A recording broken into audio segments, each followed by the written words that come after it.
Hi, my name is Zach McGee. I'm the chairman of New Media Legal Publishing, the sponsor of this CLE program. The presenter of this program is Andrew Struve. Andy was a brilliant, experienced, and highly successful litigator here in Southern California. On a personal level, he was also a warm, caring, and infectiously funny human being. Sadly, Andy passed away in July 2023 after a brief illness.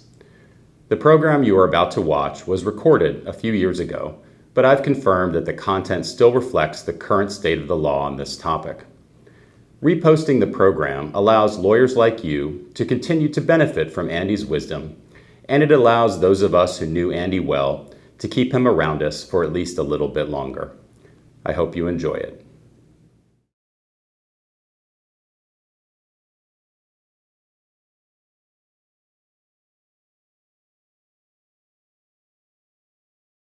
Hi, thanks for joining us. We have a program today on judicial ethics, but it's focusing specifically on the conduct of judges. For those of you who may have seen one of our productions before, we've now done 3 successive one-hour programs, parts 1, 2, and 3, on ethical standards of lawyers, focusing sort of in teaching by example, in those cases by poor example. And after careful reflection on my part, my colleagues' parts, we came to the conclusion that reflecting on some of the judges that we'd known, by no means most of them, but a few, that it would be entirely unfair for us not to give at least an hour to some examples of judicial misconduct. So here we are.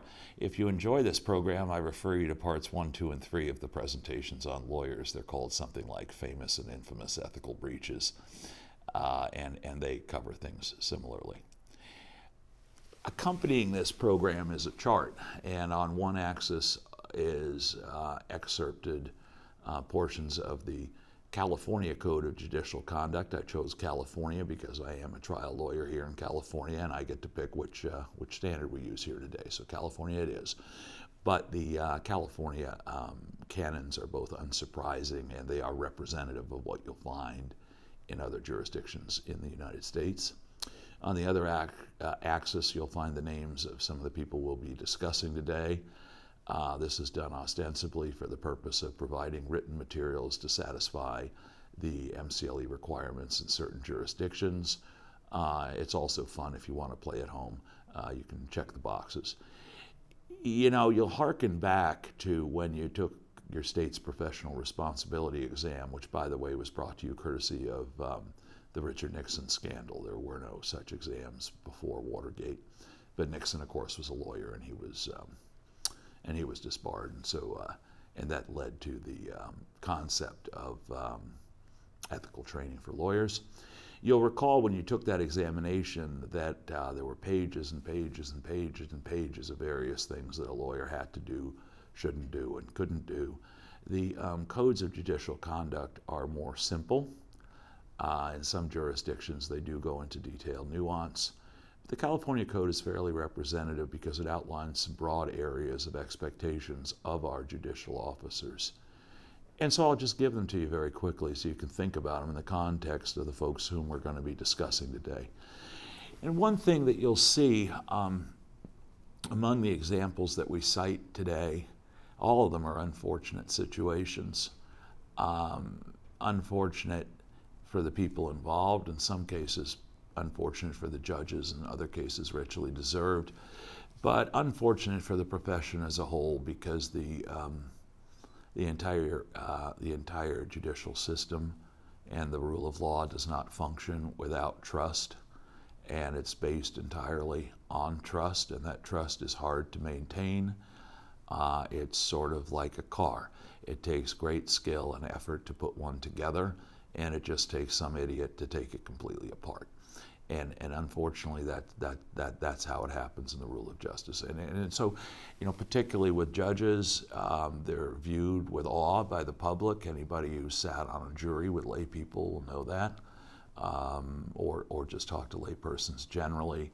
And so when they are found to be acting improperly, And there's degrees of impropriety that we'll talk about here today. Some of them are just blatant, and the blatant ones, and particularly the ones that affect the public confidence in the judiciary, are particularly insidious, particularly destructive, and reflect very poorly on the incredibly vast majority of bench officers who try their hardest and do their darn level best every day of the job.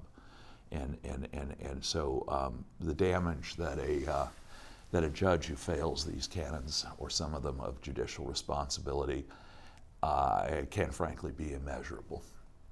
So California has 5 principal canons. First, a judge shall uphold the integrity and independence of the judiciary. Integrity and independence. Number 2, a judge shall avoid impropriety and the appearance of impropriety in all the judge's activities. Impropriety. Number 3, a judge shall perform the duties of judicial office impartially, competently, and diligently. Canon 4 looks specifically outside the service, the official service of a judge. A judge shall so conduct the judge's quasi-judicial and extrajudicial activities as to minimize the risk of conflict with judicial obligations. Right? And Canon 5, a candidate or a sitting judge shall not engage in conduct, I'm paraphrasing, in politics or campaign activity that's inconsistent with independence, integrity, or impartiality of the judicial branch. So there you have it. We're going to begin today with a very well-known judge in a very sad situation. By all regards, this gentleman was highly regarded on the bench. Sol Watchler was chief judge of the New York State Court of Appeals from 1985 to 1992. He was a highly respected member of that body. For those of you unfamiliar with the nomenclature of the New York State court system, the New York State Supreme Court is the trial court, and the appellate division is the intermediate Court of Appeal, and then the New York State Court of Appeals is indeed the highest court of the state. And the New York State Court of Appeals was and is one of the most highly regarded state high courts in the United States. Watchler began his career in 1963 as a councilman in the town of North Hempstead, New York. That's out in Nassau County, real near the county seat, which is Mineola. And in 1968, after various political activities, he was appointed by then Governor Nelson Rockefeller to the New York State Supreme Court. Again, that's the trial court. And then very shortly thereafter, he was put on the New York State Court of Appeals in 1972. He served on the New York State Court of Appeals for almost 20 years. During those 20 years, he authored almost 400 opinions. Incredibly prolific, and obviously having a lasting impact on the decisional law of the state of New York during that time and in the future, given those opinions. Watchler did a number of things that were particularly noteworthy and some things very praiseworthy. In New York at the time, spousal rape was not a criminal offense. That goes back to the early days of common law, that one could not rape a spouse. And Watchler was one of the leading proponents for overturning that doctrine in New York state law, which it was overturned. And Watchler said, and I quote, "A marriage license should not be viewed as a license for a husband to forcibly rape his wife with impunity," end quote. One might think to themselves, gosh, you don't say, but it needed this kind of effort to change the law and to make it so. Watchler's most famous quotation, though, is known to all of you, but probably not the source.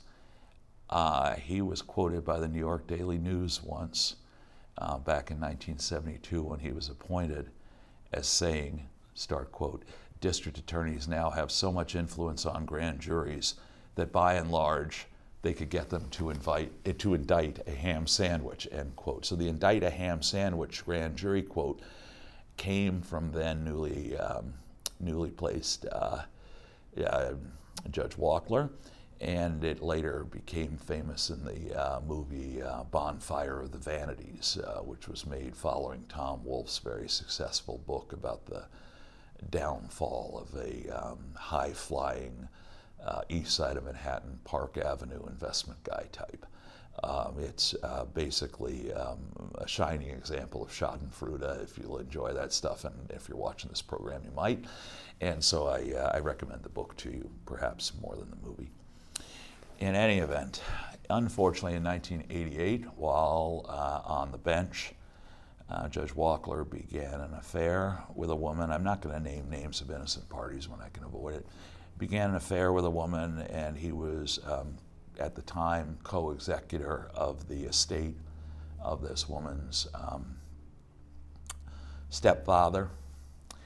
And he was also the trustee of four trusts deriving from the estate for the benefit of this woman and her family. These trusts were reportedly worth approximately $24 million at the time. And according to U.S. Attorney Michael Chertoff, who went on to many great things after that role, he received fees of more than $800,000 for his work as executor and trustee of the estate. But that's not what got him in trouble. What got him in trouble is this apparently was an affair gone badly. 4 years later, Watler was arrested. Think about this: the chief judge of the highest court in the state being arrested on charges of extortion and racketeering and blackmail. It's alleged that he demanded $20,000 in blackmail money in exchange for surrendering compromising photographs of the woman with whom he'd been having an affair. And he ultimately pled guilty to harassing the woman and to threatening to kidnap the woman's daughter. And so he resigned as a judge. He resigned from the bar.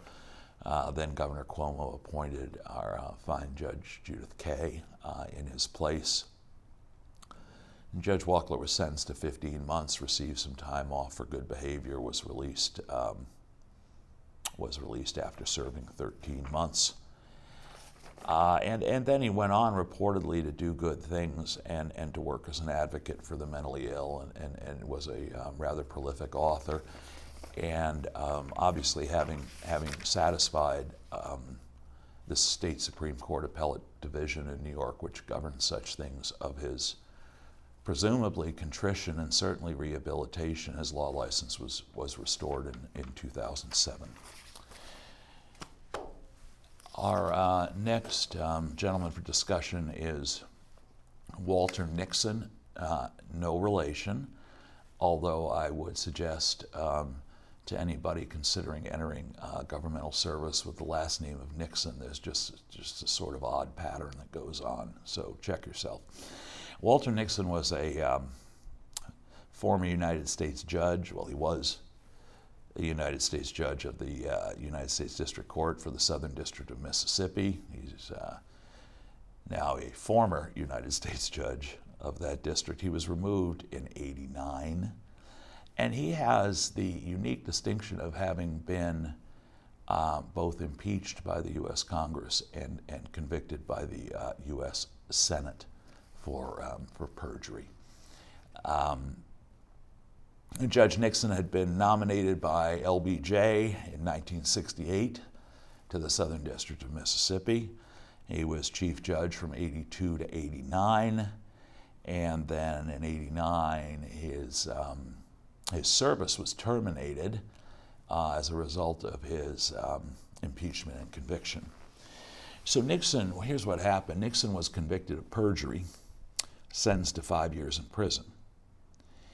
And this is yet another example of the harder punishment was not for the act, but for the cover-up, right? And this has been a consistent theme in such situations involving lawyers and judges and lay people. You know, you can go back to Watergate. You can say the true crime in Watergate was the cover-up. You can go back to Martha Stewart's conviction. It was not the trading. It was the cover-up of the trading. Well, here I have another one for you. The perjury charges came from statements he made in grand jury testimony and statements to federal officers. By the way, yes, it's a crime to lie to a federal officer. For his intervention in a state drug prosecution.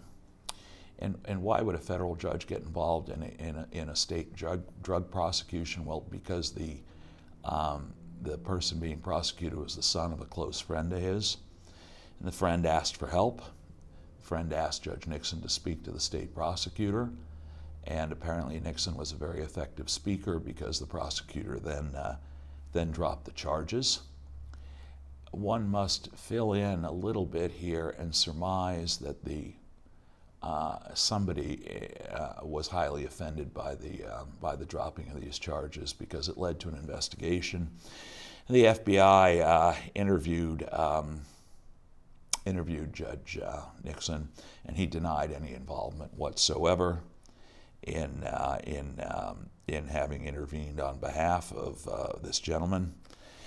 Grand jury was indicted. The grand jury was impaneled. He went before the grand jury. He again denied any involvement, and that was disproven to the satisfaction of a criminal jury. And so he was convicted of perjury and sentenced to 5 years. We're going to turn to Judge Lance Mason again, a former judge. And you truly don't want your Wikipedia biography to begin. Lance Timothy Mason is a convicted murderer, former politician, government official, and judge. That's really not what you want coming up on Google. From 2002 to 2008, Mason was a member of the Ohio General Assembly, first as a state representative, then a state senator.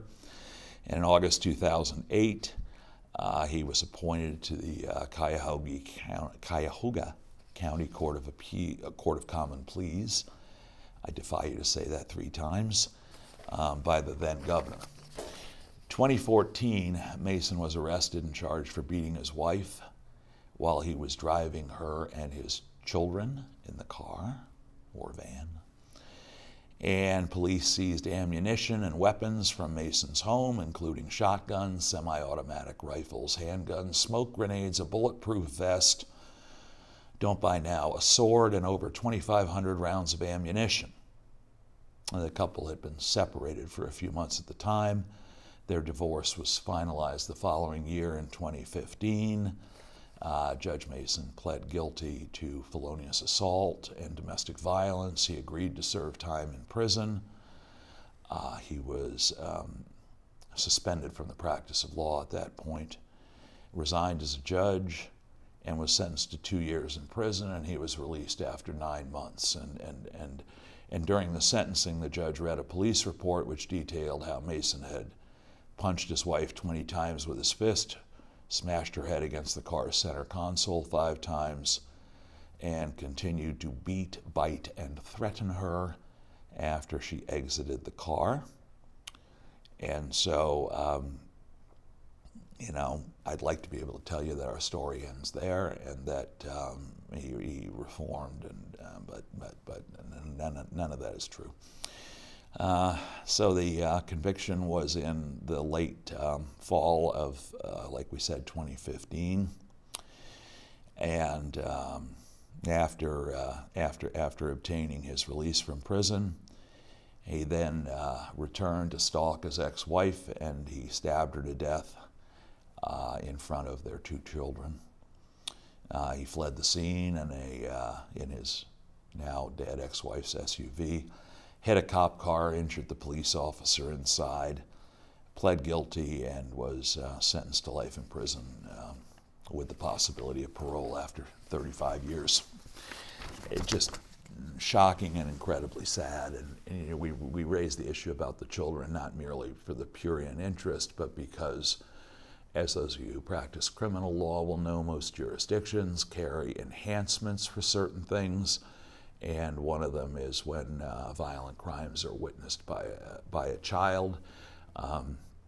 Those of you who can think back to the fairly recent Derek Chauvin trial will recall that the prosecution put into evidence early in the case the testimony of at least one young child who had witnessed Officer Chauvin's conduct towards George Floyd while it was happening, and that was not put on merely for the prurient interest.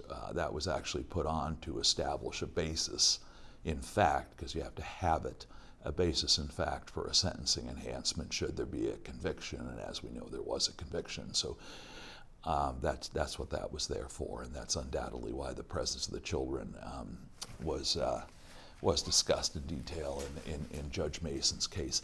I will say as an aside that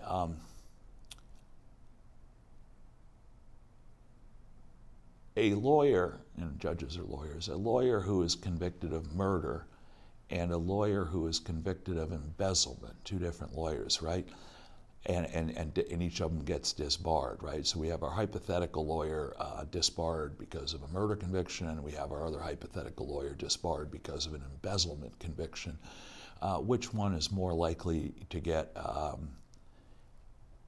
law license reinstated? The murderer, by a long shot.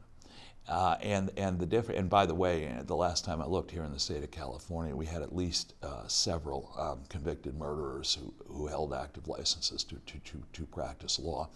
The reason for this little bit of arcana, but I think it may be something to keep in mind when you're assessing the seriousness of charges against someone you may know, or just generally, is that a murder is a crime of violence, whereas embezzlement or any of its cousins or sisters like larceny, etc., those are crimes of deceit and concealment.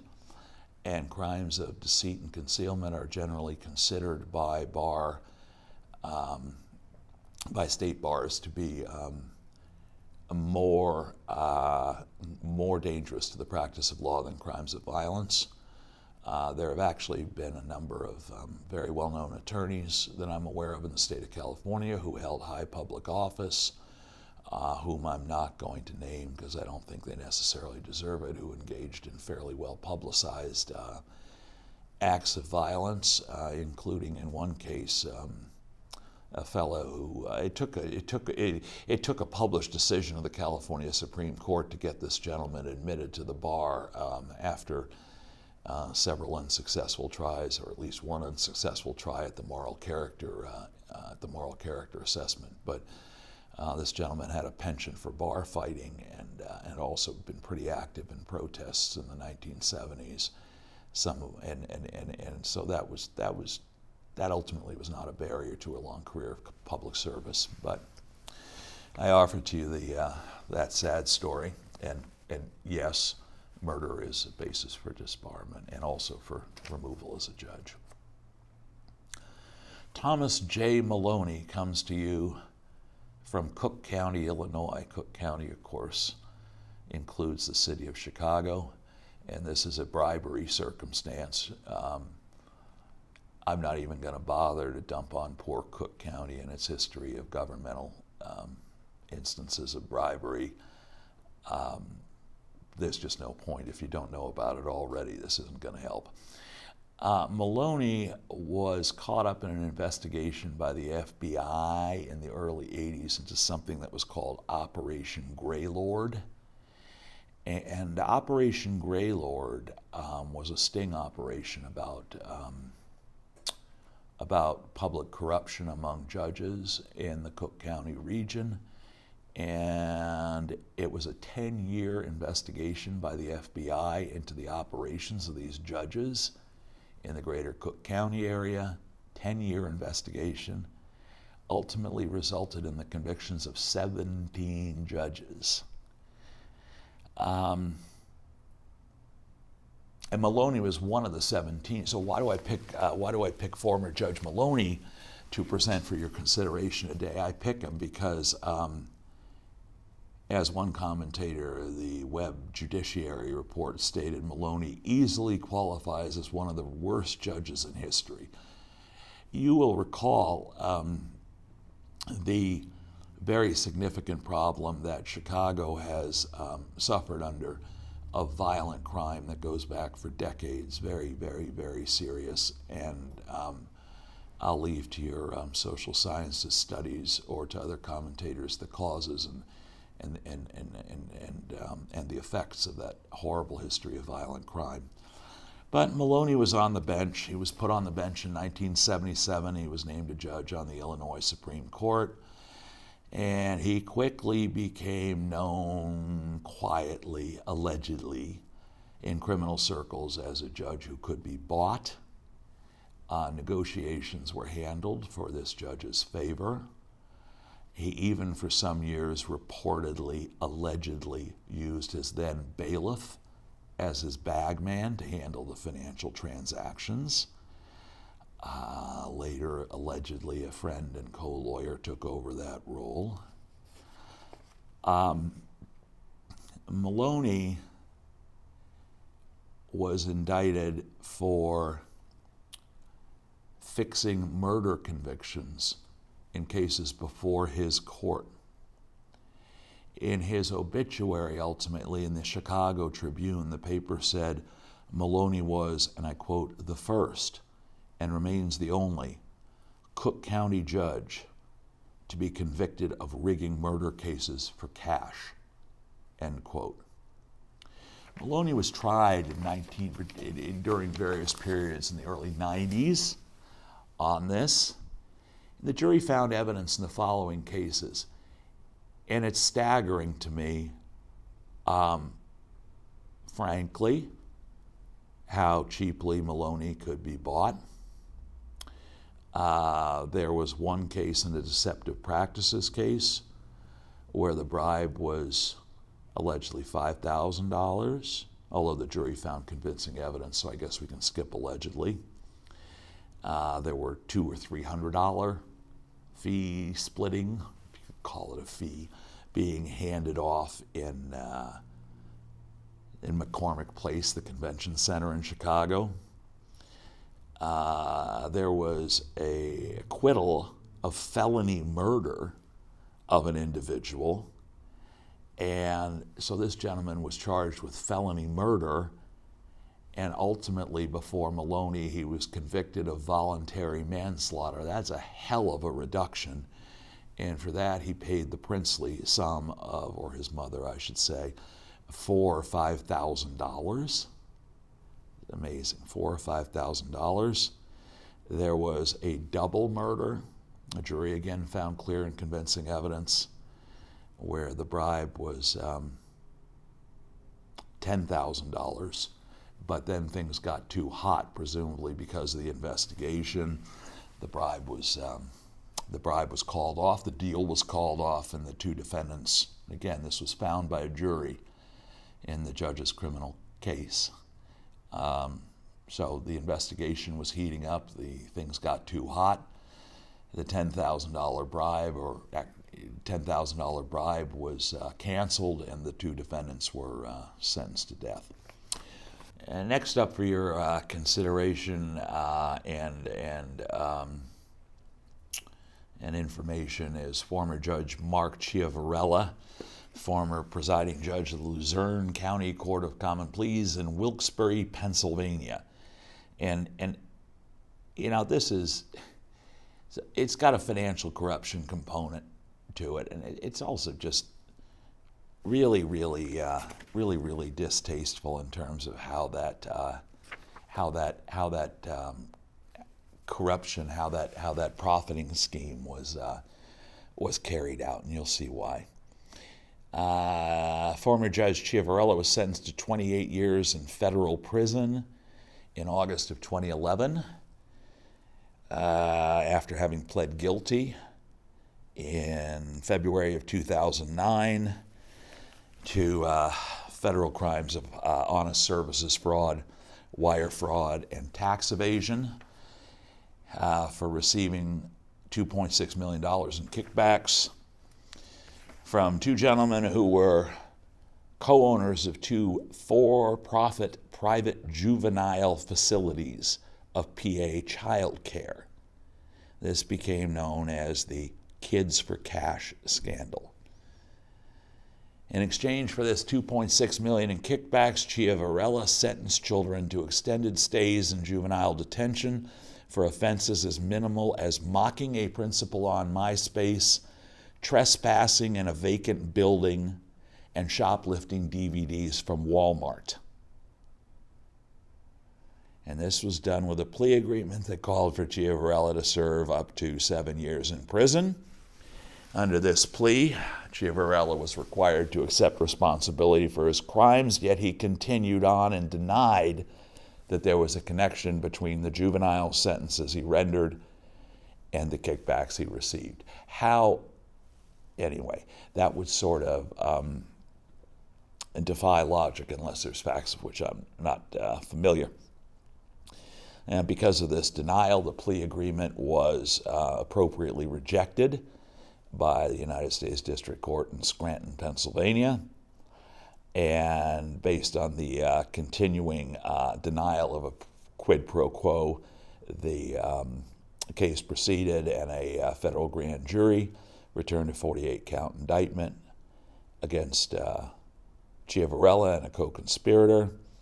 The jury found Chiavarella guilty of racketeering, and like we said, he was sentenced to 28 years in federal prison, and he's eligible for potential release in 2035. Federal crimes, as we mentioned in prior programs, you really don't want to mess around with, because those sentences are very sticky. They're not reduced by much. And I think one thing you can take away from this is if you're going to steal money, right, it's really not in your best interests to do it in a way that hurts the elderly or children or the handicapped or individuals, because you're just begging for a stiff sentence, and a stiff sentence will be handed down. And I think this is a pretty good example of that. I mean, to do that sort of stuff as he was found by a jury to have done, this isn't just me talking, is pretty reprehensible. And if you go back to our judicial canons, you could run out of magic marker checking the violations. Robert Frederick Collins. Hopefully his picture is appearing over my left shoulder. Former civil rights attorney and former U.S. District Judge for the Eastern District of Louisiana. He was put on the bench in 1978 by President Carter. Resigned in 1993 following a 1991 conviction. He accepted a bribe of $100,000. Apparently he may have split it with someone, to reduce the sentence of a marijuana smuggler.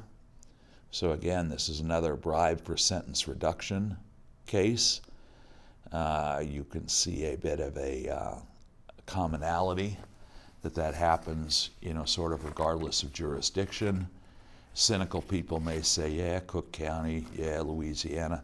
That'd be a very cynical thing to say, so I won't.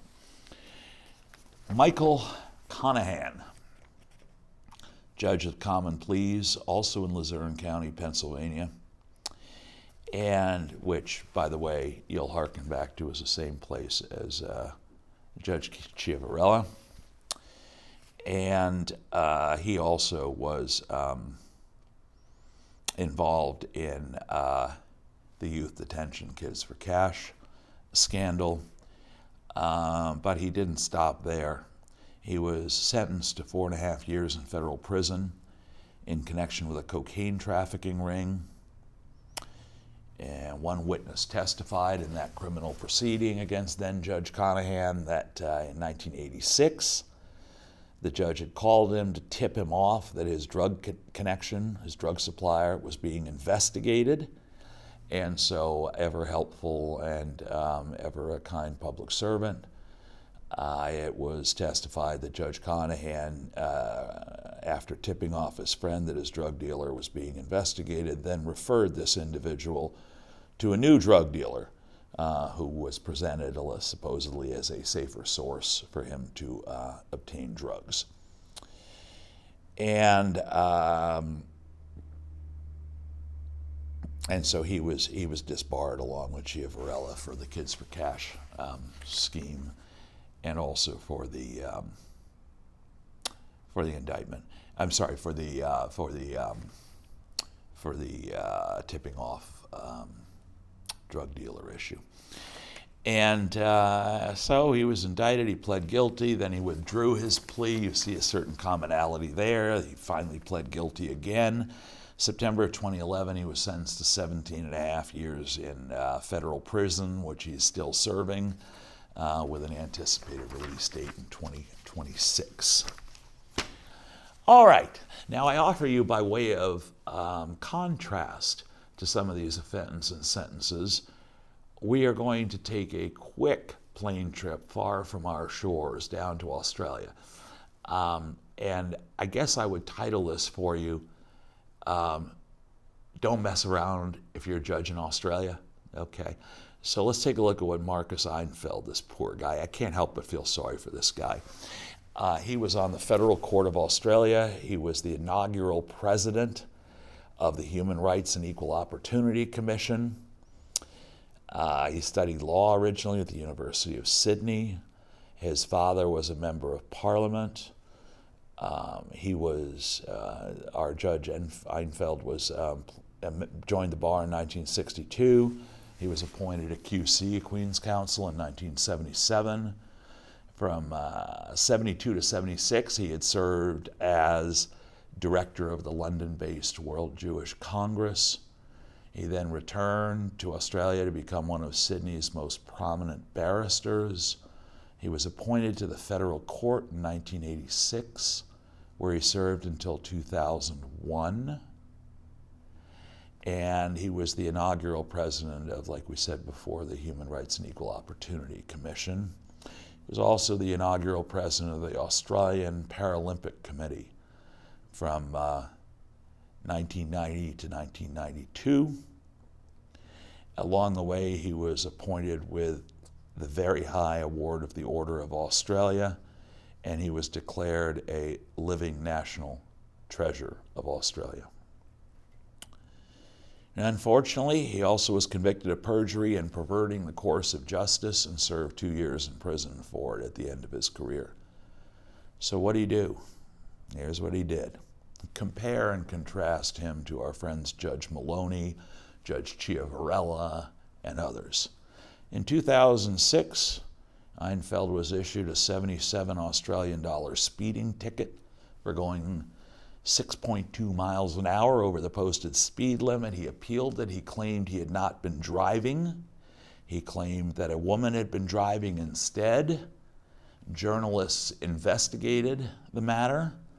They learned that the woman whom he claimed had been driving had died several years earlier, making her an unfit driver and unlikely to have been the driver. He was arrested and he pled guilty. And got 3 years of which he served 2. A very unfortunate end to somebody who had what was, by all accounts, a very fine career. So, Jerome Troy. This is an older situation. Jerome Troy died in 2011. He had worked his way through Boston College, graduating in 1939. He was a combat officer in the U.S. Navy during World War II. Moved to D.C. after the war, attended Georgetown Law School, and was an officer with the U.S. Capitol Police during that period. He then moved to Boston after he graduated, got his law license, opened a private law practice, and was a legal counsel for the Massachusetts Department of Public Health for a period. He also was, per the terms of the discipline imposed, apparently pretty much an all-around mess when he was on the bench. He was appointed to the bench in 1962, and he was immediately subject to a lot of unfavorable criticism that may be a bit redundant for his conduct during proceedings involving female welfare recipients. He would be very aggressive in ordering them to pursue support by filing non-support complaints against their estranged husbands and the fathers of their children.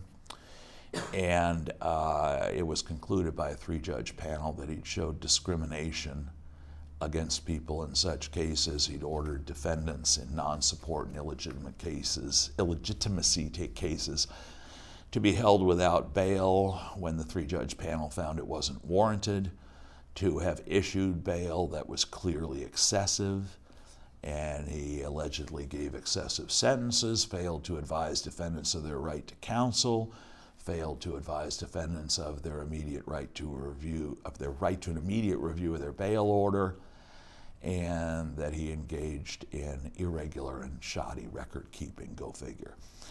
The Boston Globe, very well known for its investigative reporting, conducted a month-long investigation into his business dealings in 1973, and it found he'd sat as presiding judge in a case involving several people with whom he had business relationships, that he assigned business associates to represent indigent defendants instead of public defenders, that he decided cases where one side was represented by a lawyer with whom he had a business relationship, and that he profited from a real estate transaction by dubiously claiming nonprofit status. Oh, and that he was director of a New Hampshire firm led by a businessman who had links to a prominent New England crime family. Well, charges were filed against him by the Boston Bar Association, and the Massachusetts Supreme Judicial Court imposed discipline against him and ordered him disbarred and enjoined from ever sitting as a judge for rather a panoply of offenses: lying under oath while answering questions in a lawsuit brought by an insurance company following the judge's wife's death, pressuring an attorney into making a political contribution, willfully directing the illegal infilling of a real property in a marina project in which he held an interest, and then lying in a civil suit later brought against him about this illegal infilling, having a court officer work on his marina development project during court hours, and obtaining free legal services from attorneys who practiced before his court. And he was removed from the bench and disbarred. Jerome Troy. Here is a particularly interesting situation, not so much for the misconduct that was involved, but because it is reported to have represented a power struggle between the state judiciary and the state legislative branch. And it occurred in 2018 when the West Virginia House of Delegates voted to impeach all 5 members of the highest court in West Virginia. And this was done based on alleged corruption, overspending, and lack of oversight. And it is the only time in United States history, maybe we got a picture of West Virginia up over my shoulder, that would be appropriate. It was the only time in U.S. history that the entire bench, all members of a state's highest court, have been impeached. And so I'll get into the specifics of the impeachment, of the factual basis for the impeachment. But what's really kind of important here is the broader issue of, there was a large article written about this in the Atlantic at the time about the fact that it was one political party attempting to change the makeup of the court to suit the political alignment of the majority of the legislature at the time. So that might be the sort of overarching consideration and how that might occur. What these judges did, clearly improper, right? Some of them, not all of them. Only 2 of them ultimately were removed from the bench, but apparently that was enough, I believe, to change the majority of the court in terms of political alignment. But the actual offenses themselves were somewhat garden variety. One of the judges, who was Chief Justice, he was arrested by the FBI in 2018 after a grand jury indictment. This is Alan Lowry, if we can get a picture of Mr. Lowry. He was convicted on 11 federal offenses: wire fraud, false statements to investigators, witness tampering, and mail fraud, and so he resigned from office in the face of impeachment.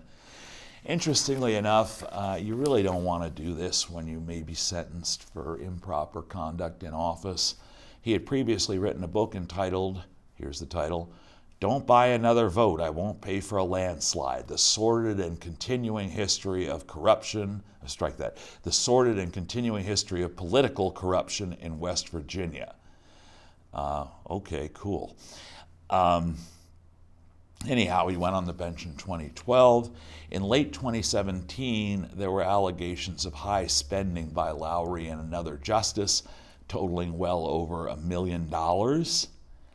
Among other things, he was reported to have purchased with state funds a $32,000 couch for his office, which is a hell of a couch. I don't know why it is with people and their office furniture, but it always is some huge sum. And couldn't they get it for less? Because it's been the undoing of many people, whether it's the $60,000 bathroom, the $30,000 dining room set, the $32,000 couch. You can look all those up. They're all real examples. Anyway, so Lowry was removed from the bench. He was tried. His criminal trial began in October of 2018. And he was sentenced to 24 months in federal prison, from which he was released in December of 2020. Another justice, I should say, of the Supreme Court of Appeals at the same time who was impeached was Justice Minas Ketchum. He ultimately had pled guilty to a felony count of fraud related to his personal use of a state vehicle and gas fuel card. He apparently had a state-owned Buick that was entrusted to his care that he'd used for commuting purposes without reporting this as a fringe benefit on his income tax, that he'd used the Buick for several personal trips to Virginia, and that he submitted slightly less than $1,700 in improper travel reimbursements, which he paid back. So when faced with all that, he resigned from the highest court in West Virginia. In 2018, he pled guilty to a single federal count of wire fraud. Presumably the reimbursements were deposited in his bank account. I assume that'll do it for federal jurisdiction. And he was sentenced to 3 years probation and fined $20,000. And his license, quaint term, his license to practice law in West Virginia was officially annulled. So then we'll turn to Rolf Larsen.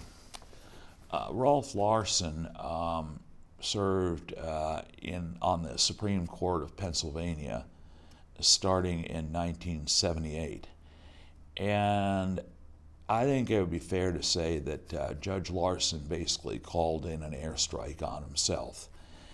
What happened was in 1981, after a few years on the Supreme Court of Pennsylvania, Judge Larsen got into a public feud with his fellow High Court member, Justice Robert Nix Jr., and it took on racial overtones because it was reported in the press during this feud that Larsen had allegedly threatened to publicize the fact that Nix had African-American background. And it was presumably believed by Larsen that that would affect Nix adversely in his judicial retention election. So Larson was investigated and ultimately exonerated by a board of inquiry, but the infighting on the Supreme Court of Pennsylvania continued. And so then when we skip ahead 10 years, apparently this is a very fractious and dysfunctional court. And so Larson was accused in 1992 of improperly communicating with a trial judge about a case. It will come as no surprise to you that if a trial judge has a case, it should not be discussed between that trial judge and any other judge who might sit in review of the proceedings in that case below. That's allegedly what happened here. And Larson filed documents in defense of himself saying, well, Nix does that too, and so do other justices. And that, of course, is an imperfect defense. That's essentially a selective prosecution defense in a criminal case, which in a criminal case doesn't work. You can't defend yourself by saying all my neighbors do it also, or everybody commits tax fraud. That doesn't work. This led to the Pennsylvania Attorney General convening a grand jury to investigate the situation. The grand jury found no evidence of misconduct among members of the court, but did find that Judge Larson had improperly engaged in a scheme to fraudulently obtain prescription drugs. He was reported to have had a history of clinical conditions that suggested that prescription drugs were appropriate for these mental conditions. And so what he did is he was found to have arranged for his doctor to write prescriptions to court employees because Judge Larson allegedly wished to keep the fact that he was taking medications for mental conditions out of the public eye. And so he was charged with this in 1993. He was found guilty on 2 counts of conspiracy, and he was removed in 1994, sentenced to 1 year probation on each count, and appealed the sentencing order, but then was impeached by the Pennsylvania House of Representatives on 7 charges, and the Pennsylvania Senate ultimately convicted him, removed him from office, and debarred him from holding any office in the future. So now I offer for you Judge Henry Claiborne. And Judge Claiborne was a United States District Judge for the U.S. District Court for the District of Nevada, 1978 until his impeachment and removal in 1986. Judge Claiborne had been a Carter appointee, and he had the dubious distinction of being the 5th person in U.S. history to be removed from office by impeachment by the U.S. Congress, and be removed from office following impeachment by the U.S. Congress, and also the first person to have suffered that fate since 1936. Judge Claiborne was originally from Arkansas. An Army veteran, served with distinction during World War II, and then he settled in Las Vegas, and he apparently became quite popular in the bar in Las Vegas. He was a well-known defense attorney representing many prominent people, including Frank Sinatra, Dean Martin, Judy Garland, Carol Burnett, and also some mobsters like Bugsy Siegel, Frank Rosenthal, Joe Conforte, and Benny Binion. Okay, so then he went into politics. He ran unsuccessfully for Senate in 1964 against then sitting Nevada Senator Howard Cannon. But they remained friends. And in what may have been a very shrewd political move, Cannon, the guy he'd run against in the Democratic primary for U.S. Senate, Cannon, still a sitting senator, recommended Claiborne to President Carter to be appointed for a U.S. district judgeship in Nevada, and President Carter agreed. And so there you go, one potential rival for your seat eliminated. And Claiborne, in due course, rose to become Chief Judge of the District Court of Nevada. which is usually goes to the longest serving judge who has not yet either left the bench or taken senior status. And so Judge Claiborne served as chief judge from 1980 to 1986 of the District of Nevada. Unfortunately, in 1984, he was convicted of tax evasion and was sentenced to a 2-year prison sentence and was released in 1987. And Claiborne claimed, as some of our other people who we've discussed today, that the reason the government went after him and put so much emphasis into taking him out, in his view, was because of his representation of certain rather infamous clients when he had been in private practice. And so that was his position. And so he had represented, for example, Joe Conforte, as we mentioned, who at the time owned the Mustang Ranch, a brothel in Nevada. And Conforte had been facing tax evasion charges and facing time in prison. And that Conforte, in an attempt to strike a plea following his arrest on tax evasion charges, he contacted a prosecutor and he offered to become a federal witness against Nevada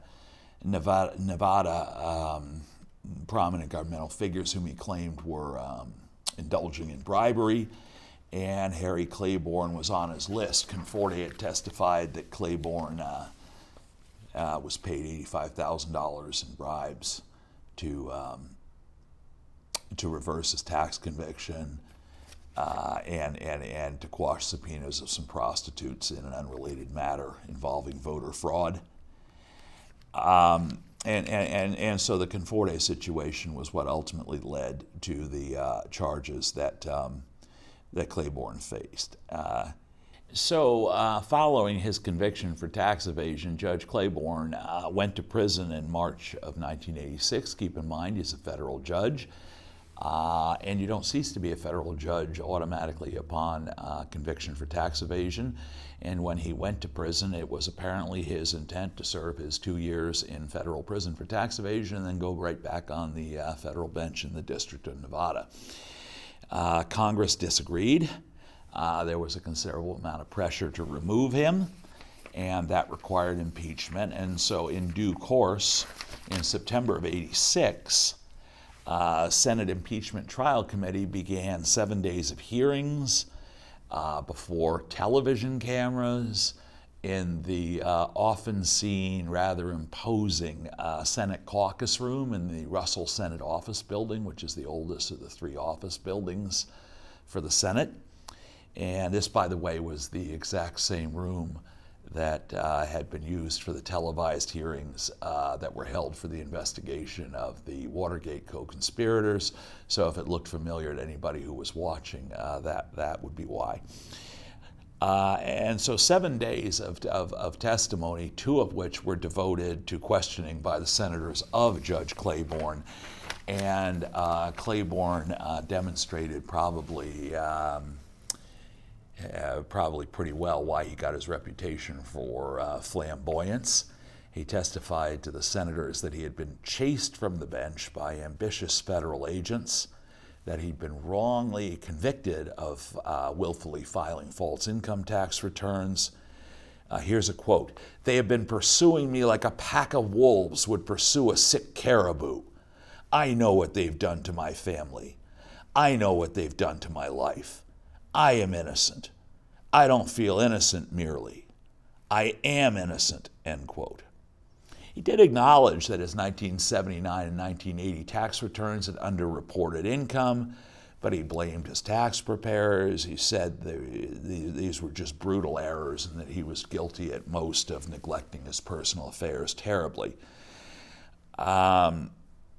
Claiborne claimed that he really had very little knowledge of tax law, was basically unfamiliar with tax law, This did not go over so well with some of the senators, including then Senator Warner and the special House counsel, who then read into the record excerpts from a number of Claiborne's detailed federal opinions involving tax cases. And so that was sort of an incongruity. So anyhow, that concludes the basis of our hour today, and I hearken back to those canons of judicial ethics, and I hope you enjoyed today's program. All of these cases, of course, are pretty sad cases.